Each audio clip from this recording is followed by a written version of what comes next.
इसको मैंने सेलेक्ट करा, किसको, NOV को। हमें वही मटेरियल दिखाई दी जो आपने इसमें डाले थे। इसका मतलब कि आपने जो मटेरियल उठाए थे वो सब हमारे लाइब्रेरी में आ गए हैं। ठीक है। अगर तो हमारे पास थोड़े से मटेरियल है, 5, 10, 15, फिर तो आप सीधे ही ले आओ। लेकिन अगर हमारे पास बहुत सारे मटेरियल हैं, मतलब इतने मटेरियल हैं कि हमें कैटेगरी बनाने की जरूरत पड़ गई, तो आप देखो यहाँ पर हमारे पास ऑप्शन लिखा हुआ है क्रिएट कैटेगरी। ठीक है। क्रिएट कैटेगरी में मैंने जब इस पर क्लिक करा तो इसने आपसे पूछा कि कैटेगरी बता दो। मैंने इसको बोला कि स्टोन, मैंने स्टोन लिख दिया यहाँ पे। इसका मतलब कि मैं यहाँ पे एक स्टोन की कैटेगरी नवंबर में देना चाहता हूँ। ठीक है। फिर उसके बाद में आपने फिर से यहाँ पे लिया, क्रिएट कैटेगरी पे क्लिक करा और आपने लिख दिया वुड। इसका मतलब कि आप इसमें एक वुड की कैटेगरी बनाना चाहते हो। फिर आपने दोबारा से सिलेक्ट करके ले लिए क्रिएट कैटेगरी और आपने लिख दिया मेटल, तो हम मेटल की कैटेगरी बनाना चाहते हैं। इसका फायदा ये हुआ कि मैं क्या करूंगा, जब हम स्टोन सिलेक्ट करेंगे, ठीक है, तो जितने स्टोन थे वो सब के सब मैं इसी के अंदर ले आऊंगा। देखो आप, जितने स्टोन थे वो डायरेक्ट मैंने यहाँ से लिया, इसमें छोड़ दिया, यहाँ से लिया, इसमें रिलीज कर दिया, इसमें रिलीज कर दिया। बात समझ आ गई? पहले क्या था, सारा मिक्स हो रहा था। जब हमने कैटेगरी बांट दी तो हमने कहा सारे का सारा स्टोन मटेरियल जो है वो इसमें रहेगा। ये देखिए सारा स्टोन मटेरियल इसमें आ गया आपका। ऑलराइट। ऐसे ही मेरे को मेटल करना था तो मैंने क्या किया, ऊपर ऑटोडेस्क की जो लाइब्रेरी है यहाँ से मैंने सिलेक्ट कर लिया मेटल। मेटल के अंदर में भी कई तरह के मेटल होते हैं। देखो कई तरह के मेटल होते हैं। आपको कौन सा मटेरियल चाहिए? मैंने कहा फैब्रिकेटेड चाहिए। ये मेटल दिखा रहा है सारी लिस्ट। मैंने यहाँ से लेके ये सिलेक्ट करके इसमें ड्रॉप कर दिया। 1, 2 और 3 मेटल मैंने इसमें डाल दिए। फिर आप देखो वुड, मैंने यहाँ से क्या किया, ऑटोकैड की लाइब्रेरी में से वुड को खोला। ये रहा वुड, सारी तरह की वुड हमारे सामने दिखाई दे रही है इसमें। ये वुड थी और आपको जो वुड में से इसमें लेना था सिलेक्ट करो, इसके अंदर लाके छोड़ दिया हमने।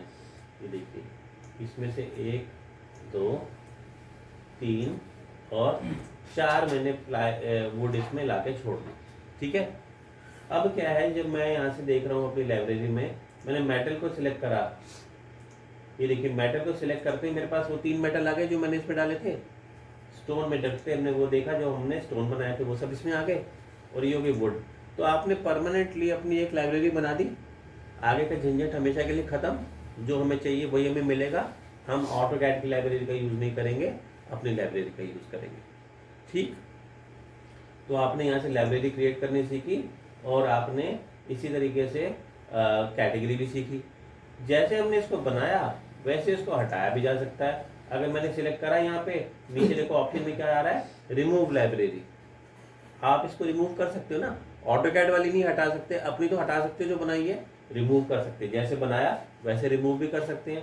और इससे अगली ऑप्शन क्या देख रहे हो आप, नीचे डिलीट कैटेगरी भी है। ये भी काम क्यों नहीं कर रही?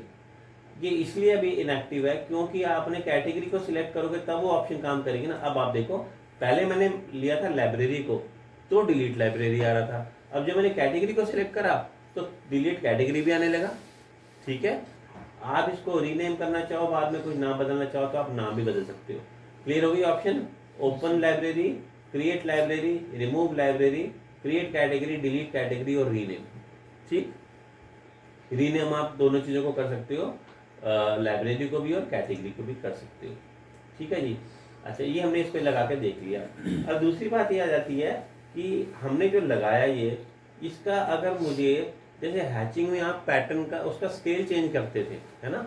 जब हम हैटन लगाते थे तो हैचिंग लगाने के बाद पैटर्न में आप देखते थे कि कई बार हमें उसका स्केल सेट करना पड़ता था, तब डिज़ाइन ठीक लगता था। वापस हम रेंडर पे आ गए। मटेरियल ब्राउजर से आता जाता है, ये तो मैं आपको बता ही चुका हूँ। मैटलीब इसका शॉर्ट फॉर्म में। अब हम यहाँ पर आते हैं, एक जगह लिखा हुआ है मैपिंग। मैपिंग का दरअसल मतलब क्या होता है? मैपिंग का मतलब होता है स्केलिंग करना। यहाँ पर आप देखो 4 तरह की मैपिंग लिखी हुई है, प्लैनर, बॉक्स, सिलेंड्रिकल और स्फेरिकल।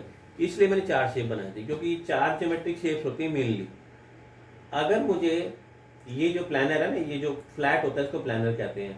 अगर मुझे इसके ऊपर मैपिंग करनी है तो मैं यहाँ से जाके ऑप्शन सिलेक्ट करूँगा प्लानर मैपिंग।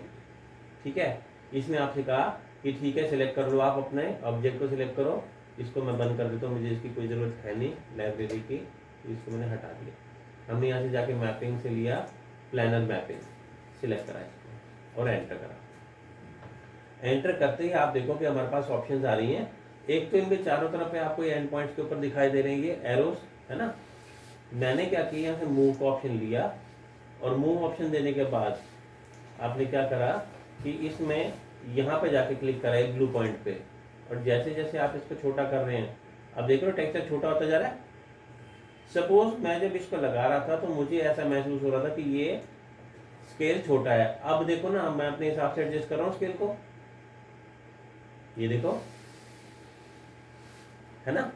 जब हम 3D में काम करते हैं ना तो हम एडजस्टमेंट अपनी अपीयरेंस के हिसाब से करते हैं। 2D के अंदर तो हम प्रॉपर स्केल देके करते हैं, मगर 3D में हम ऐसे करते हैं जो हमें ठीक दिख रहा है ना, हम वही ले लेते हैं। अब आप देखो, मेरे को छोटा डिजाइन चाहिए था इसी के अंदर, तो ये छोटा डिजाइन हो गया। देखो ये गोले छोटे होने शुरू हो गए, और यही डिजाइन मेरे को बड़े में चाहिए था तो ये डिजाइन बड़े में भी हो गया। देखा आपने, इसका मतलब कि आप मैपिंग करके इसकी एडजस्टमेंट कर सकते हो।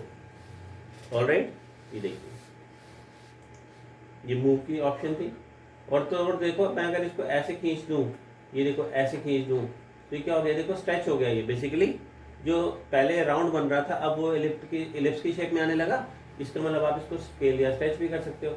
मुझे इसको वापस पहले जैसा करना तो रीसेट पे कर दो, रीसेट करते ही वैसे ही हो जाएगा जैसे शुरुआत में था। ठीक है, यहाँ पे ऑप्शन रोटेट भी देख रहे हो आप। रोटेट के ऑप्शन में क्या होता है, हमारे पास ये साइड पे देखो रिंग आ रहे हैं। हमने जो कमांड सीखे थे ना 3D रोटेट का, उसमें भी आपने सीखा